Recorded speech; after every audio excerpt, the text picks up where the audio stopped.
I knew then that the road to hell was paved with souls and I was standing in its path. I never expected that one ordinary evening would transform my life and my understanding of good and evil. I had served as a priest in my small town for many years, guiding lost souls and comforting the grieving. But nothing could have prepared me for the revelation that would come on that chilly autumn night. I was returning home after a long day at the rectory, when I noticed something unusual along the old country road. A soft, eerie glow seemed to pulse from the roadside, as if the darkness itself had taken on a life of its own. My heart pounded and I felt compelled to stop my car. I stepped out into the cold night air, my breath visible in the dim light, and began to walk slowly along the edge of the road. The further I walked, the more I sensed that I was no longer in the realm of the ordinary. Shadows twisted in unnatural shapes, and an overwhelming feeling of sorrow and despair weighed heavily on my spirit. I have always believed that the divine offers signs to those who are willing to see them, and that night, I received a sign that I could not ignore. I passed by an abandoned farmhouse, its windows dark and its walls decaying. In the silence, I heard whispers that seemed to come from nowhere and everywhere at once. The words were not clear, but the tone was unmistakable. A mournful cry for help, a warning of a fate too dreadful to imagine. I felt an irresistible pull toward the house, as though I were being called to bear witness to something profound. Inside the farmhouse, I found remnants of lives long forgotten. Dust covered every surface, and broken furniture lay scattered in disarray. As I moved carefully from room to room, I noticed strange symbols etched into the walls and floors. They were not of any language I had ever seen, yet they seemed to speak directly to the darkest corners of my soul. My hand trembled as I traced one of the symbols, feeling a chill that went deeper than the cold. In that moment, I understood that these were not random markings but a deliberate warning, an omen that the souls of those who had passed this way were trapped in a terrible cycle of torment. My mind raced with thoughts of how many people had walked down this road, never knowing that each step led them closer to a fate worse than death. I recalled sermons I had delivered about the dangers of sin and the eternal consequences of turning away from the light. Yet here in this forgotten place, I sensed that many had already strayed without realizing it. I began to feel a heavy responsibility settle upon me, as if I were chosen to bear the burden of warning others. The idea that innocent souls were unknowingly hurtling toward damnation filled me with both sorrow and determination. Over the next few nights, I found myself returning to that farmhouse. Each visit brought new and disturbing insights.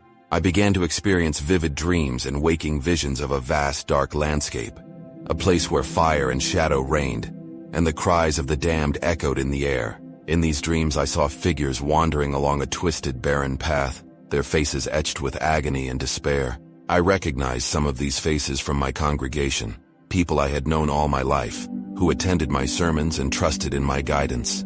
The realization that those I had cared for might be on a path to eternal suffering was almost more than I could bear. One night, as I sat in quiet prayer in my small study, the air around me grew thick with an unseen presence. I felt as though I were being observed, not by a single entity, but by a multitude of eyes, each filled with terror and sorrow. A sudden flash of insight struck me. The road to hell was not a distant mythic place, but something that each of us unknowingly trod with every choice we made. In that moment, I vowed that I would do everything in my power to warn others about the hidden dangers that lurked in the shadows of everyday life. I began to incorporate my experience into my sermons, speaking in simple, direct language that resonated with the common man. I explained that the signs were all around us, small moments of inexplicable sorrow, fleeting visions of darkness, and the persistent feeling of being watched by unseen forces. I urged my listeners to pay attention to these signs, to seek the light before it was too late, and to remember that redemption was always within reach if one was willing to accept it. I stressed that the battle between good and evil was not fought on some distant battlefield, but within the hearts of every individual. As the weeks passed, I noticed a change in the way people responded to my words. Some were skeptical, dismissing my experiences as the product of an overactive imagination or the stress of ministry. Others, however, were visibly moved. They began to share their own encounters with strange happenings, brief moments of darkness that left them feeling cold and afraid, dreams of ominous landscapes, and even a sense of foreboding while walking down familiar streets. I listened to their stories with a compassionate ear, affirming that what they experienced was real and significant, and that they must take heed before it was too late. One particularly stormy evening, a young man came to me with eyes full of fear and desperation. He spoke of a recurring nightmare in which he saw himself wandering through a desolate, fiery wasteland, chased by unseen forces. His voice trembled as he described the terror he felt in his sleep, and even in his waking hours. I sat with him for a long time, offering words of comfort and guidance. I reminded him that the light of faith could dispel the darkest of shadows, and that he was not alone in his struggle. That night, as the storm raged outside, I prayed fervently for his soul. And in my heart, I knew that my mission was far from over. I began to organize small groups, inviting members of the community to come together and share their experiences in a safe and supportive environment. We would gather in the church basement, lit by flickering candles, and speak openly about the strange occurrences and the signs we had witnessed.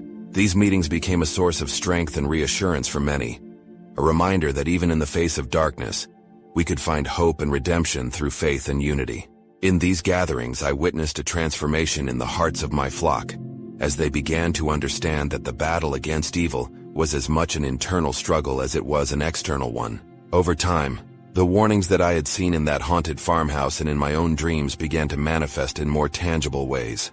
I started receiving letters from people in neighboring towns, letters that spoke of similar experiences, a sense of dread on lonely roads, mysterious voices in the night, and inexplicable visions of fire and shadow.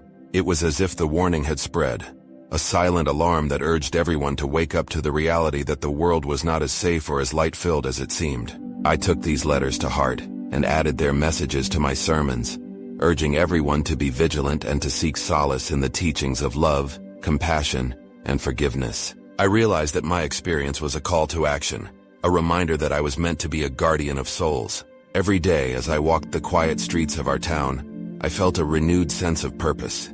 I saw the faces of those who might unknowingly be stepping onto the path toward eternal darkness, and I knew that I had to reach out to them, to guide them back into the light. I started to offer personal counsel to those who were troubled, listening patiently to their fears and doubts, and sharing with them the hope that had been kindled in my own heart during those strange nights. Now, as I write this, I am filled with both sorrow and determination. The road to hell is not marked by flames and demons as many would imagine, but by the quiet descent of souls who have forgotten the value of light and love. I have seen the signs and I have been forever changed by the experience. My journey has taught me that the battle between light and darkness is fought in the choices we make every day, in the strength of our faith, and in our willingness to confront the unknown. I will continue to walk this path, armed with the conviction that every soul has the potential for redemption. I hope that by sharing my story, others will open their eyes to the subtle warnings that surround them, and choose to step away from the path that leads to eternal sorrow.